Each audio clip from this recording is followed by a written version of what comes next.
তো দিনটা ছিল 23শে ডিসেম্বর। আমরা চলে যাই নিউ মার্কেটের উদ্দেশ্যে।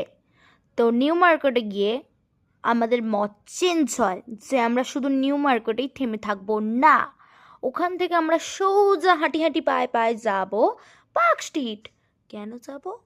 পার্ক স্ট্রিটে লাইটিং হয়েছে, তার জন্য আমরা লাইটিং দেখতে যাব। বাবার জন্মে তো লাইটিং দেখিনি, হোয়াট এভার, যাই হোক। তো আমাদের মত চেঞ্জ হয়, আমরা ওখান থেকে যাই পার্ক স্ট্রিট।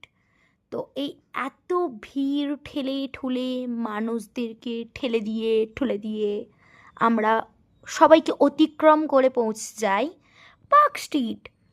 তো পার্ক স্ট্রিট গিয়ে আমরা কি আমরা চলেছি কি পার্ক স্ট্রিট।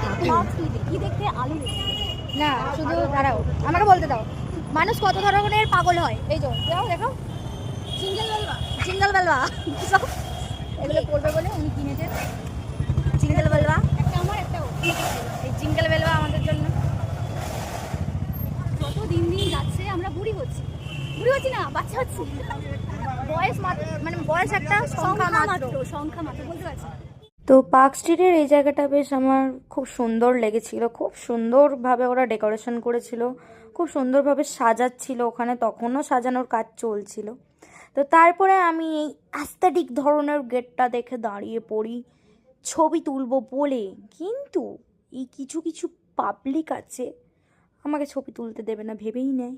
তাই জন্য আমিও পাগলাপোনা শুরু করে দিয়েছি যে তোরা যখন আমাকে ছবি তুলতে দিবি না, আমিও তাহলে শান্তভাবে দাঁড়াবো না।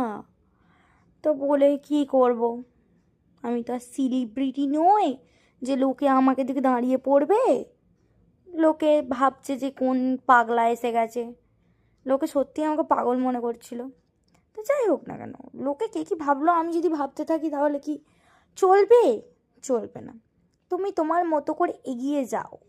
তাই জন্য আমি আমার মতো করে তো হাঁটি হাঁটি পা পা করতে করতে আমরা সামনের দিকে এগিয়ে যাচ্ছিলাম এলেন পার্ক যাব বলে। তখনই হঠাৎ করে আমরা দেখতে পাই একটা ছেলে, হ্যান্ডসাম ছেলে গান গাইছে।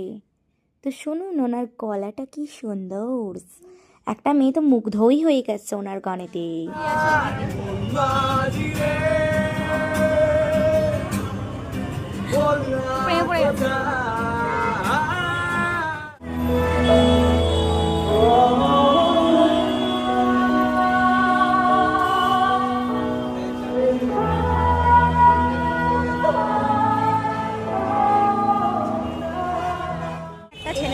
ছেলে বলবি না, কাপল ঝগড়া লেগে গেছে আমাদের দুজনের জন্য। আমাদের দুজনকে দেখছে, তার